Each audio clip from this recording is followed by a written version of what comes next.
to another episode of the Talk That Talk Show with me, Barry Holmes. Everybody was so worried about my beard. I'm telling you, already in just a week, it's already growing back for those people that are watching on the video. So I told you, don't worry, it's coming back. But here we are. I think we're coming for our 83rd episode here of the Talk That Talk Show, man. For those people that don't know, I'm sporting the OG7s. These are with our little Christmas touch to them. This is one of my favorite drops that I had made over the past couple weeks. Shout out to Mary Beth Heaney on our Facebook live stream. Shout out to my boy John Zapata. But like I said, we've been coming with some straight heat over these past couple weeks as far as, you know, putting out the merch. Most recently, I just released the green long sleeve, the OG8, which wound up being another sellout. So for the 8th consecutive time, I sold out on one of my shirt releases. And, you know, again, I never cease to amaze myself, and I don't take that for granted because, you know, I put my heart and soul into this. I was talking to Ashley Krasinski on the Facebook messaging before, and, you know, she had supported with one of the releases that I just put out. And, you know, pretty much I was telling her how, you know, I put my heart and soul into this, and, you know, it's that appreciation of that, you know, person out there that does see that you're putting in the work and is willing to support that. You know, it means all the difference for me, and it continues to push me and propel me forward. And I alluded to this before, but one of the things that we had before the start of the day is we had a $1 raffle. So for those people that want it, and I put it on our Facebook page and our Instagram links and stuff, but we had a $1 raffle for this nice Pink Vibes Talk That Talk Show beanie. And the beanies have actually been a venture that I, you know, put myself forward into. And it started out as an idea from my friend, shout out to Doc G. But, you know, she had, you know, come to me with the idea of, hey, why don't you, you know, put your logo on a beanie? It's starting to get cold out here. And, you know me, I'm not really the big beanie guy. Like, I'm a fitted guy, you know, always got to have my fresh fitted. But, you know, I decided to, you know, trust my friend and take that advice. And really what it's allowed me to do is connect to a much more different fan base. And, you know, especially with the shirts and the sweaters, and especially like with this Christmas sweater, you know, it definitely caters to a certain demographic. But, you know, the thing I was most proud of with pursuing this beanie venture was the fact of just the wide variety of people, whether it was white, black, Asian, Spanish. You know, I just got an immense amount of feedback from just a whole wide variety of people. And it was just mostly positive feedback that they liked the beanies. And, you know, I really, like I said, took to the creativity and took to the challenge of trying to create something dope that not only with just these drops, I've, you know, made a bunch of the same one, but with these beanies, what we were able to do is just make a bunch of different colors and really, how could I say, just build off of that creativity and those types of colors that, it's, you know, colorways that I like. And it never dawns on me, or I never take for granted the fact that I am putting into motion the things that are going on in my mind, and I'm really I got my own clothing, man. It makes me smile, it makes me happy, and just doing the drop-offs to people throughout these last couple of days, and, you know, people giving me feedback on the beanies, it's totally 100% been worth it for me. And I can't wait to pick up some more tomorrow. So for the people out there that don't know, you can look on the Facebook page, and then also look through on our Instagram.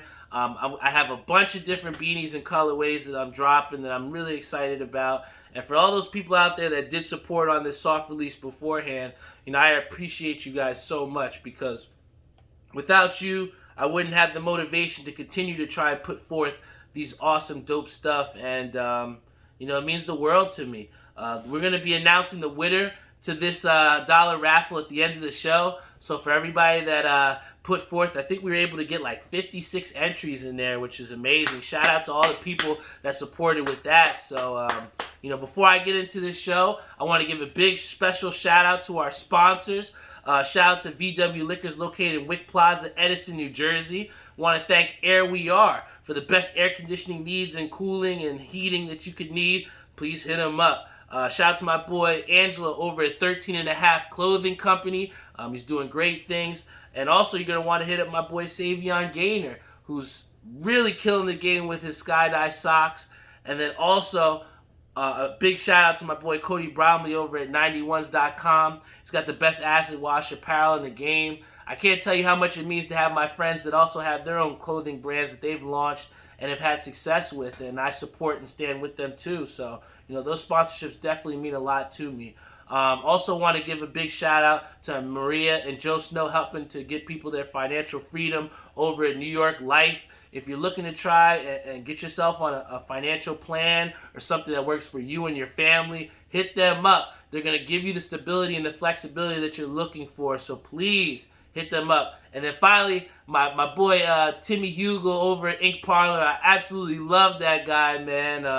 Have nothing but nice things to say about the guy. He's helped me to launch my brand and pretty much make it accessible to a lot of people out there. So I want to thank him. And for anybody else out there that's trying to make your own brand and trying to venture out and are looking for something affordable, but the quality, high quality material, you're definitely going to want to hit him up over there. We got the stream is booming. We got Vitamin Z who says holiday fits. I guess he likes this holiday shirt. He loves it. My boy Stanley on Instagram says, keep them coming. Talk That Talk Show gear is fire. He was able to get one of the only maroon beanies over there, so big shout out to him. We have Abe Galama here on our Facebook Live, and then my boy Dave Stolen says the holiday gear is perfect. Thank you so much, bro. But the gear wouldn't be dope if it wasn't for a dope podcast. So I got to jump into the show. We got 12 people, 6 people, 18 people total on our stream now. So I guess it's the right time to get right into it, right? So real quick, I don't know for people that don't know out there, but Kyrie Irving is definitely over here in Brooklyn with the Nets. But he's been in the media for not exactly the most positive of reasons. And what we've seen here is Kyrie has gotten fined by the NBA along with the Brooklyn Nets for $20,000 because of the fact that he does not want to speak to media and was not available for a lot of the media availability events that players are necessary to do and required as their job. And Kyrie decided that he's doesn't need to do that. He feels that the media are just pawns and he doesn't speak to pawns. It's really tough because with Kyrie Irving, especially being a guy from Jersey, you think you would have this tough exterior, this tough mentality that a lot of us Jerseyans, are pretty much born with. But surface level, Kyrie Irving just seems like a very emotional guy that he's very hard to understand and hard to grasp, especially when you try to come over to play at the media capital of New York. I mean, what do you think your job is going to entail? You're going to have to talk to the media, and that's your job as an athlete. And I just think it's very dangerous when you have Kyrie Irving who goes and says some words as far as calling people pawns and stuff, because now you're downplaying how people make their livelihood and how they make their money. I mean, nobody said, if you really want to start calling people pawns, I mean, he has to look in the mirror and look at himself. I mean, for all the hate and all the negativity that he talks about the league and how the stuff he doesn't stand for, he still goes out and puts that jersey on. He still goes out there and collects that check. So who really is the pawn at the end of the day when he's out here calling people pawns that are just trying to do their job? It makes no sense to me, especially as someone who covered New York sports and covered New York media for over 5-6 years. I know what it means like, and I know what it feels like to have athletes who don't want to answer questions, and it's completely understandable at certain times. And I've seen reporters ask dumb questions, and they've gotten shut down by athletes. But the thing that Kyrie isn't even inviting the conversation, or isn't even allowing for them to really get a true interview, or to try and allow them to do their job. It's just a disservice to the fans, and it's a disservice to the people who really want to get to know who Kyrie Irving is. I mean, it's tough. It's really tough because I really like the guy Kyrie Irving as a player. And I know ultimately, at the end of the day, like Jeff Farrell said, if he goes out there and drops 50 a game, nobody's going to care at the end of the day about these so-called distractions. But, at the end of the day, when you start to compile the different things, and when you see he's made comments about how LeBron wasn't clutch and making these backhanded comments, it just really makes me think that, and this is just from my perception of what Kyrie Irving has given to me, based off of what he's given to me, he just seems like a very selfish individual. And in the time where, we should really be focused on the rebirth of the Brooklyn Nets, and just how much positivity, just how Jeffrey's so excited to talk about his Nets. But all that we're hearing about in the media is just how Kyrie Irving is downplaying the media and how he's saying that they're pawns. It's really disappointing, especially when you have someone like Kyrie Irving, who represents the black athlete as a whole. I mean, how cool is it for people, especially with kids who are saying they want to dribble like Kyrie, and you have people that look up to him like that? And what kind of image are you setting for these young players out there who are going to have to be in those situations to talk to the media and to express themselves and to make themselves marketable? I mean, we went to where Kyrie Irving was one of the most marketable players, and he had a movie in Uncle Drew and had all these different types of opportunities, but you don't really see him on any commercials or any type of things of that nature now, because, he's kind of embraced this very cloudy persona, and it's very confusing. So, for other athletes out there, I just hope that they don't take the same route that Kyrie Irving has chosen to do with trying to ostracize or push out the media, because that's no way to build your brand. That's like, what if I push all of you people out there and like, yo, don't watch my show. You guys are all just pawns or sheep. I mean, that would make no sense in building your brand, right? We have Issue says the media sometimes spins stuff you say a lot, so I get why he would react that way. And that's 100% true, Ish. But the problem is in terms of the professionalism of way he handled this. If he just straight up was like, you know what, I'm not willing to talk to the media right now. I'm just not with it. I think that it would be a lot more easier to go across to the general public. But when you're just straight up smashing them down and saying, hey, you're just pawns out there, and I'm above you, or you're beneath me, I think that's where we get the confusion in who is Kyrie Irving and what is he trying to portray himself as. We got what's his name, Stanley, who says Kyrie woke now, can't tell him nothing, the earth is flat. It's definitely going to be interesting to see how that Nets situation is going to work with Kyrie Irving as well in there too. My Uncle Mickey says Nets is a championship or bust, no excuses. Yeah, I mean, there's high hopes over there in Brooklyn, and it would be obtuse to think that Kyrie Irving is not going to be the leading or a crucial factor in Brooklyn being able to go beyond those heights of what people think. So I really look to see that hopefully Kyrie can put these comments in the past and really try and change his thinking. I mean, I know it seems impossible for such a thick-headed guy like him, but I think that in the larger scale of things, if he's trying to create this culture or create the likability and bring people and truly get Knicks fans over to the Nets, right? How is he going to do that if he's saying things like this? So I just looked at Kyrie and say he's got to seriously think about the way he's branding himself. I think that also beyond just the NBA starting up, which we'll get into a little bit later in the show, but for fight fans out there, this is a big weekend as far as fights.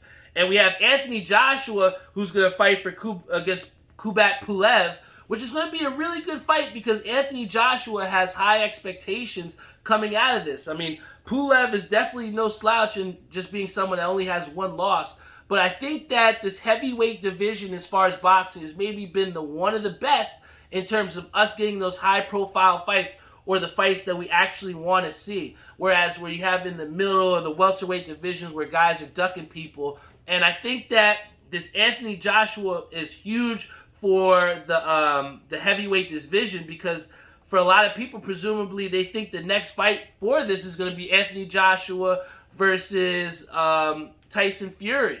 But that won't happen if we have Anthony Joshua who comes out and loses. We have Theo who said Anthony Joshua has to prove himself. He definitely does because he lost to Andy Ruiz, who we all had no idea saw that coming. But, we saw that he was able to get the rematch and beat him. But a lot of people didn't really think that Andy Ruiz Jr. was that high of an opponent anyway because he was on the card as just a filler, right? So we truly just haven't seen Anthony Joshua tested to the max or have a high quality opponent, in my opinion. So I think that this Pulev, being maybe he's not as unknown to most people in households, but he's going to be a tough opponent for Anthony Joshua. And I think that if he can decisively beat this guy, then we're definitely going to be in tune for a Tyson Fury super fight, which I'll be having the fight party over in my house. You just bring the drinks and we're going to have it, all right? But I think another fight that a lot of people are super excited to also see is the Shakur Stevenson against Toka Clary fight. And Shakur Stevenson has been, as also Teofimo Lopez talked about before, is he represents a lot of those younger boxers that are trying to elevate the sport of boxing by fighting the best guys and fighting those top guys. And what I think with Shakur Stevenson is somebody who's undefeated. He's from the Brick, shout out to Jersey, but he also is somebody that is kind of, even though he's undefeated, people have put some knocks as far as his power. We haven't seen him knock too many people out, or we haven't seen that devastating power. So I think that Shakur Stevenson is going to hopefully try and prove something in this next fight. Can we see a finish from him? We know that he's been somewhat of that technical fighter, almost similar to like a Errol Spence almost with his footwork. But, we haven't seen that finishing power from him. So I want to see that from Shakur, hopefully, in this fight. That's what I'm going to be looking for. And then if you're not just a boxing guy, you can look forward to UFC, because we got a title fight, one of the shortest title fight turnarounds in history. I remember blinking, and Brandon Moreno was fighting, and Deiveson Figueiredo was fighting on the same card. And now we have, in the very next UFC, Figueiredo is going to defend his title against Brandon Moreno. And I tell you what, from what Brandon Moreno showed me, he's somebody that looks like he's going to press the issue. He doesn't look like he's very afraid of Figueiredo. I see that, Moreno is somebody who also has somewhat of a chin. He looked like he was taking some shots for sure. But from what I've seen, I think this is definitely going to be not a shoo-in fight for Figueiredo. I really like Brandon Moreno potentially in this upset. I know Figueiredo has done a lot of devastating things to people. He's got a lot of submissions. He's very dangerous from all angles of the attack. But, I really think that there's something special with Brandon Moreno for some reason. It just looked like, there's something in his eyes that showed me that this is a fighter that I could see potentially getting an upset. So, if anything that might happen out of this whole card that we might not expect to happen, I think that is the big upset there, is that we might have Brandon Moreno who comes in and gets that win. But another thing that we might see that happens from this, and why this has big implications for this fight, is because it kind of entices, and we've seen some things in social media from Triple C kind of, hinting at maybe coming back for the winner of this fight. And, I think that if Figueiredo does, in fact, win and beat Brandon Moreno, as a lot of people think he should, I think that we could potentially see Triple C come out of retirement and maybe fight this fight and get put back on the card. I think that would be a fight. I always like watching Triple C fight, so I'm not opposed to seeing him come back and fight Figueiredo if he does get the win. But I think that's also something that you have to think forward when we look into this fight. And then also another fight that's actually the co-main event on this UFC card is that you have Charles Olivera fighting against Tony Ferguson. And the last time we saw Tony Ferguson, he got Tony Ferguson, man. Justin Gaethje actually beat the brakes off that boy, So I think that, moving forward, this is going to be a huge fight for Tony Ferguson. Is he on his last legs? I mean, before that, he had come in with the crazy fight win streak.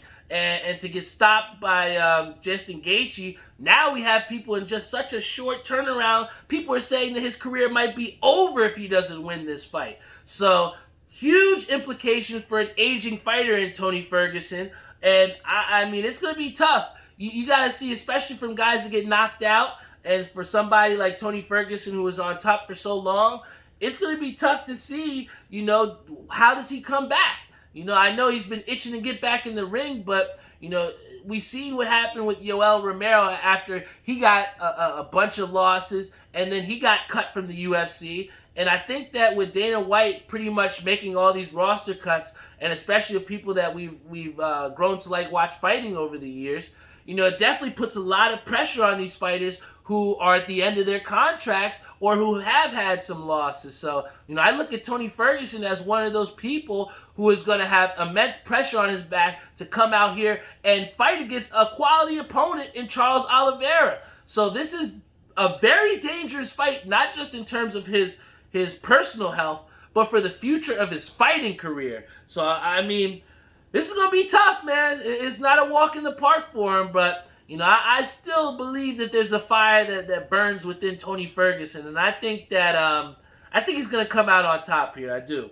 Another thing that we have seen is my boy Travis Kelce has joined the 99 Club in Madden. And I tell you what, for the first time for me playing this, Madden on the next gen, I was completely blown away with just how smooth the game is. I've been playing it online, and there's hasn't been any lag, and just the way that the game runs, I've been very happy with it. And to see my fellow Chief in Travis Kelce join the 99 Club, I definitely think it's justifiable. I mean, when you look at the guy, and he's in the top 2 or top 3 in receiving in the entire league, over wide receivers, I think that's an amazing feat. And, us in Kansas City, we've gotten accustomed to, and we've got real comfortable with having great tight ends where you had Tony Gonzalez previously. But, Travis Kelce, he's a very special talent. And, it always seems like around those third down situations, he always finds a way to get himself open and really sit in those zones and catch the ball. He's a sure-handed guy. He has very deceptive speed. And, I'm very happy to see that he is in that elite 99 club. And let me tell you, there is a huge difference when you become a 99. And Theo showed me that very distinctly when we streamed our game of Madden. I played with the Chiefs, and his Rams exposed me with Aaron Donald. I mean, nobody could protect that guy. So if you think that, 99 rating, it doesn't really matter, when those players turn 99, it makes a huge difference, man. And like I said, Travis Kelce, if I ever get another Chiefs jersey, that's going to be a guy whose jersey I'm definitely going to want to get. Make that too. But what I'll say to you is this also, is that, when you look at the tight ends and you think and you see, hey, my boy Travis Kelce's a 99, you got to look behind and look around and say, damn, well, what other tight ends are really killing it? And, we've seen George Kittle, who's went down with injury, and we have seen that a lot of the tight ends haven't exactly excelled to the max. But the next person, if you say, well, hey, who potentially could be also good next to Travis Kelce? You got to put that boy Darren Waller in the conversation as one of the best tight ends as well, too. He also has 742 yards for 7 touchdowns. And, if you haven't heard his story, you also got to look at, him coming back and getting his own redemption. But, Darren Waller is definitely a young player also in the AFC West, but somebody that you're going to want to look to as these tight ends that are upcoming. And, I look at his physicality. I look at the violent running and yards after catch that Darren Waller has, and his also deceptive speed. And I think that, he was a huge part of why the Chiefs lost to the Raiders earlier on in this season. So, Darren Waller, if you had to ask me who would be the next tight end, next to Travis Kelce, who has a potential chance of getting there, I'm not going to say it's this year, maybe not even next year, but down the road, Darren Waller is going to be a problem. He's going to be a real problem. But, after that, also one of the things that we have today, which I was really super excited about, is that the Knicks were back on TV and they're playing their preseason game. I talked about it before about how the Knicks finally suddenly have gotten younger, it seems like, so quickly. But, when I looked as far as the starting lineup, for once, I actually kind of got excited and I was like, yo, I think I want to watch this game. They had Julius Randle starting at the power forward. You have Nerlens Noel, who's starting at the center. Elfrid Payton, who's starting at the point guard. Alex Burks, who's starting at the shooting guard. And then RJ Barrett, who's also playing in that shooting guard, small forward type of role. But here what we have is 2 of the free agent signings from the Knicks, and Alex Burks and Nerlens Noel, who automatically now have vaulted themselves into starting roles. And I'm really going to be interested to see just how they're going to gel and just how Thibodeau is able to kind of maximize the talents of the players that he has. I mean, I really look to see RJ Barrett. Does he, with this team, who are we going to look as that go-to scorer out of this starting five? Is it Julius Randle? Can he take quality shots? Has he worked on that outside shot to make himself a little bit more of a threat outside of the paint? Is it going to be Elfrid Payton? Is he going to go back to those old Orlando days where, he was constantly attacking the rim and was playing efficiently? Or is it Alex Burks, somebody who, has been a journeyman, it seems like, for many different teams, but has shown scoring ability? I really look to see how they're going to go. And after I get off the air here, I'm definitely going to be watching that preseason game to see kind of what we have. But also one of the things that I've seen here is on the bench, you have Mitchell Robinson, who's coming now off the bench. And when I covered those games last year, you saw that Mitchell struggled to be an effective defender for long periods of time because he would get himself into foul trouble, right? So what I see here is now Mitchell Robinson coming off the bench. Does that make him a little bit more free? Does it make him able to be aggressive and to be that potential shot blocker that can lead the league and stay out of foul trouble? And I think that him coming off the bench, that will help that out for sure. You have Obi Toppin, who looks like he's going to be an elite person coming off the bench and an instant just energy guy. I mean, you looked at the Garden last year or years past, and the place was dead. We didn't have energizers. You didn't have people that just, infused life into that team. And what we've seen here is that, Obi Toppin, with being drafted so high, somebody who was the Naismith Player of the Year, you have somebody that could potentially infuse this Knicks team off the bench. And Kevin Knox, this is going to be a make-or-break year for him. I need to see more. I need to see more or ship him to Never Never Land. I don't want to see him ever again because, we've invested too much time or too much effort into players that haven't developed well. We have Zach Haus who says, play Frank. Frank has to earn minutes. He's got to show that he is somebody that I can put and count on in clutch situations, and he has to be someone that's consistent. I've seen games where Frank Ntilikina played for 18, 20 minutes, and you didn't even know he was on the court.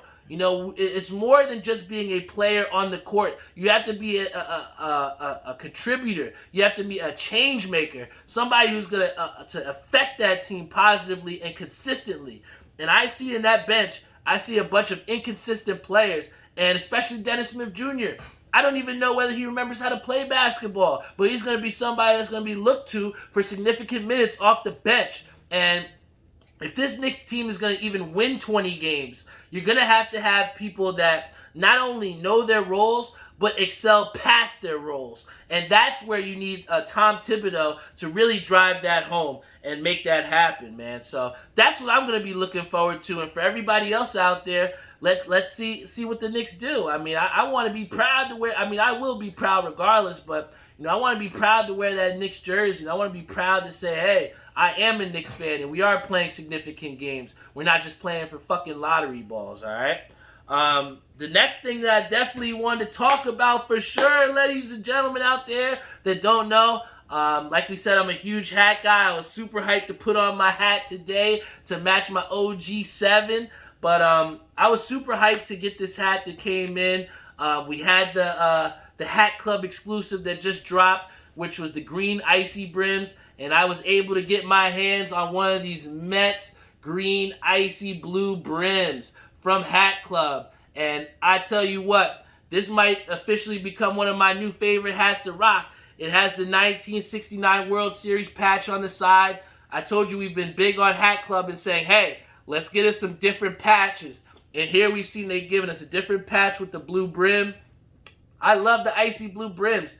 I think that it's been a huge dope wave to see that hats out here are really starting to get customized and get creative with the underbrims. And seeing those has kind of been an inspiration in myself in these beanies that I've put out, So I definitely really been, how could I say? Oh, what did he say? Can't lie, that's dope. My boy Dave Stone he's a big Philadelphia Phillies fan, and even he said this green icy brim is dope. So thank you, Dave. But like I said, the creativity from these underbrims has really invigorated my passion for collecting fitteds again, and I'm definitely a proud person to be a part of the hype again. My boy Ish Treadwell, Ishabod Crane says, sheesh! Yeah, yo, Ish, I'm coming with the heat, bro. I'm telling you right now. So thank you everybody else out here who's been tuned in. We got a lot of people here on our stream. He said, we got Z-Sean here on our Instagram live stream. Who else we have on here? We got Theo, my boy Jose, Kevin Schaefer, my boy Tim IB, my boy Suge on our Instagram live stream. Thank you so much to everybody who's tuned in. We have my boy John Zapata who asked, are there any beanies left? Yes, there are beanies left. I'm picking up a whole new order of beanies tomorrow. What I'm going to be doing is I'm going to post all the colorways that I have available. And I promise you guys, when I make that post, please contact me immediately. Hit me up on Facebook. Hit me up on Instagram. Because like my boy Jose says on our Instagram live, they are selling out.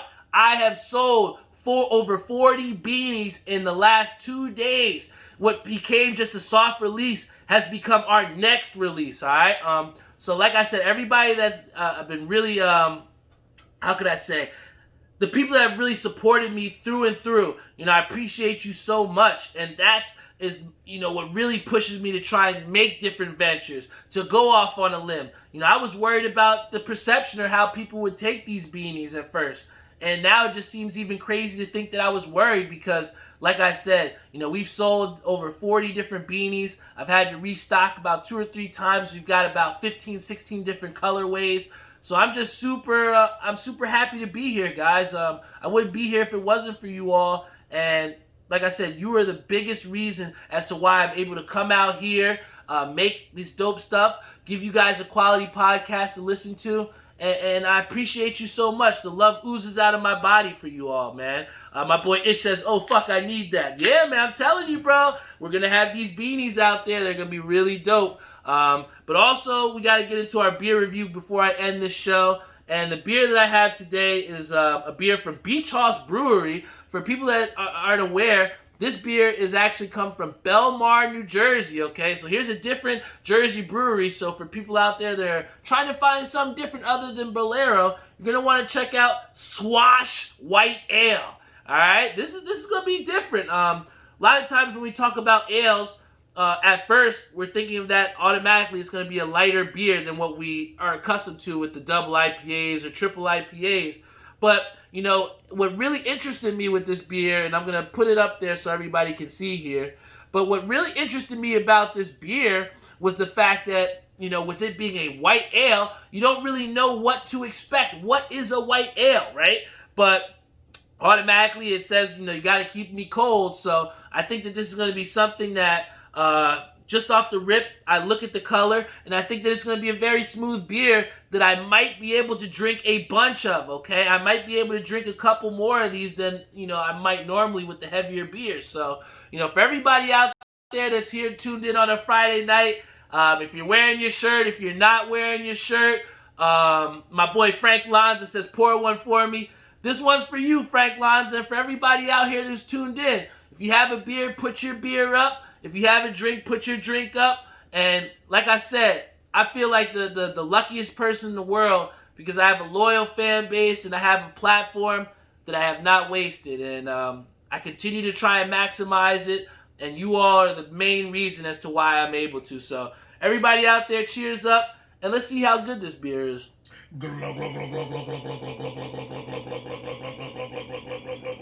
Wow. Swash Beach Haus Brewery. You can get this at VW Liquors. Yeah, I'm going to do that again.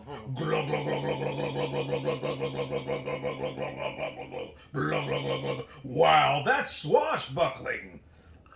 Wow, that was really good, man. I tell you what, for those people that don't know, I'm going to tell you right now, please try this Swash White Ale.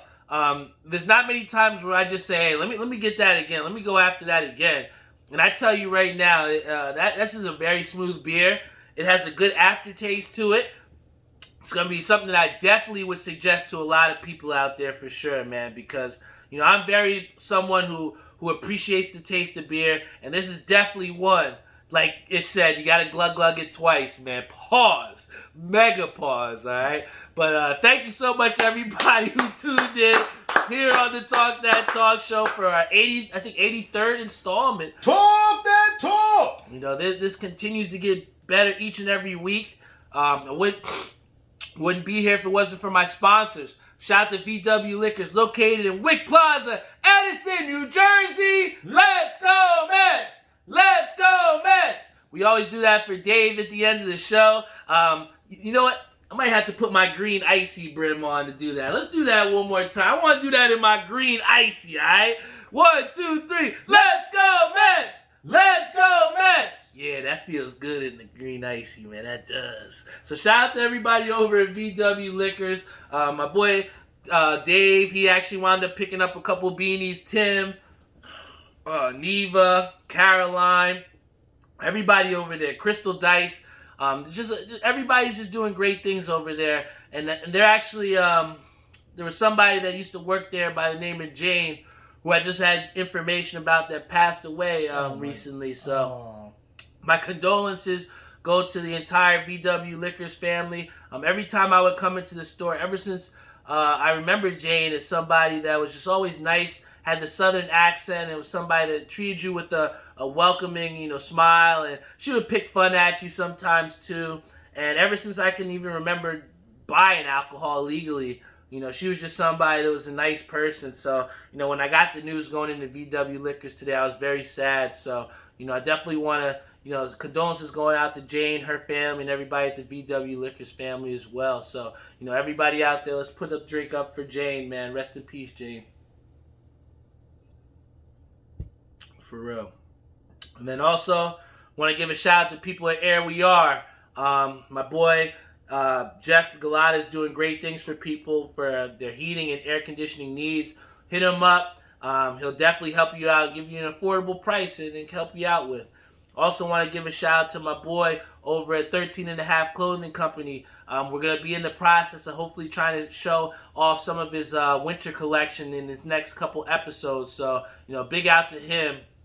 Also want to give a shout out to Savion Gaynor, who's our sponsor over at Skydive Socks. I love that guy, man. He's been like, a big brother to me that I didn't have, and I always love talking to him and jogging stuff off of each other, and just trying to push each other forward, man. So, big shout out to him over there. Then also to the people over at 91s.com, my boy Cody Brownlee. He's got the best acid wash apparel in the game, y'all. Also want to shout out Maria and Joe Snow over at New York Life. For people trying to look for their financial freedom, please hit them up, and they'll try and put you on a financial plan that will work and will get you to where you're trying to go for the future, man. Then finally, want to give a shout out to Ink Parlor. My boy Timmy Hugel, he's doing great stuff over there and just helping to build people's brands through the merchandise, man. And I wouldn't be where I am now if it wasn't for Tim and the help that he does. And let me tell you guys, I don't want to release the designs. Sometimes I release them early and I can't wait, and we've been selling out. But I tell you, the next hoodie that we are dropping in January is going to be absolute flames. So please save your money in January, because if you don't get yourself a beanie, we got a huge opportunity for you to get one of these hoodies that's going to be absolutely fire. The OG9s, I think these are now. But before we end the show, I definitely have to see who's going to be the winner of our Pink Vibes beanie. This was actually selected as the most liked beanie out of all the colorways that we had. I asked people to give their feedback, and this beanie was the one that was most sought after and had the most positive feedback. So what we did was we did a $1 raffle to see who would be the person to get one of these Pink Vibes beanies. And out of all the people, we have had 56 entries. This wheel is definitely going to spin today. So everybody out there that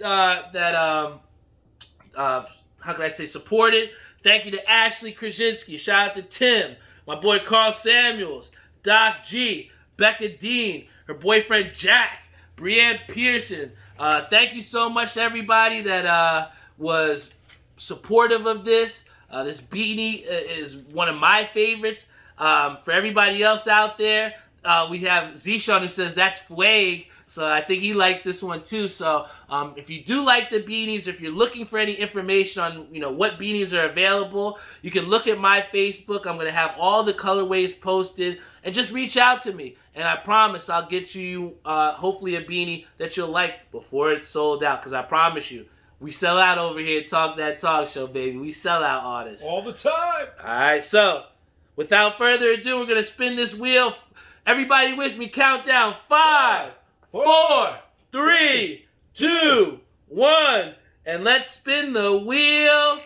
I don't know who's going to win this beanie, but it looks like it is Doc G. Wow. Doc G is the winner of the Talk That Talk Show Pink Vibes beanie. Big shout out to her. She's one of the influential pieces in trying to make these things happen. I appreciate you, Doc.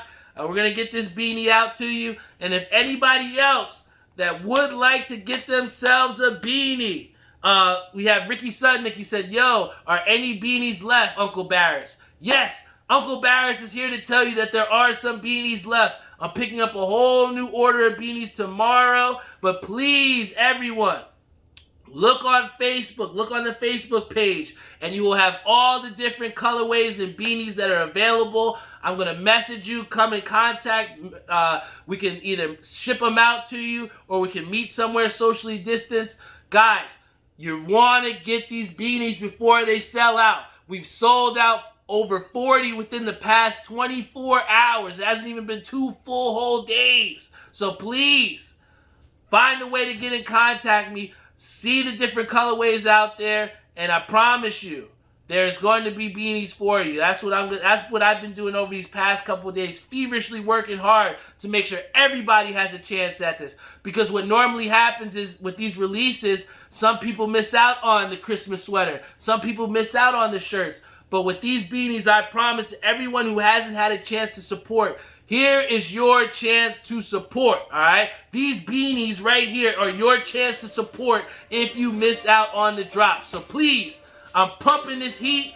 I'm trying really hard. I'm putting my heart, soul, blood, sweat, and tears into this shit. So please, continue to work with me. Be patient. Keep telling me the things that you want to see. Keep using the website to schedule appointments. I had Nathan Otakini who reached out to me and potentially trying to get here on the show. And now we're potentially talking about having an off-site episode in Chicago. These are the things that are in the works, people. And all these things wouldn't be able to happen if it wasn't for you all supporting and you all being the contributing and initiating factors into trying to make this shit doper every single week. So thank you so much. I love you all. This Talk That Talk Show is a show for the people, by this boy right here, Barry Holmes. I promise to tell you each and every week that you can depend that you will have a quality podcast to tune into, to listen to share, to watch, to do whatever you feel like you want to do with this. I can only create the content for you to watch. So I did my job. Now it's time for y'all to do your job. Thank you so much. I love you all, and I will see you all next week.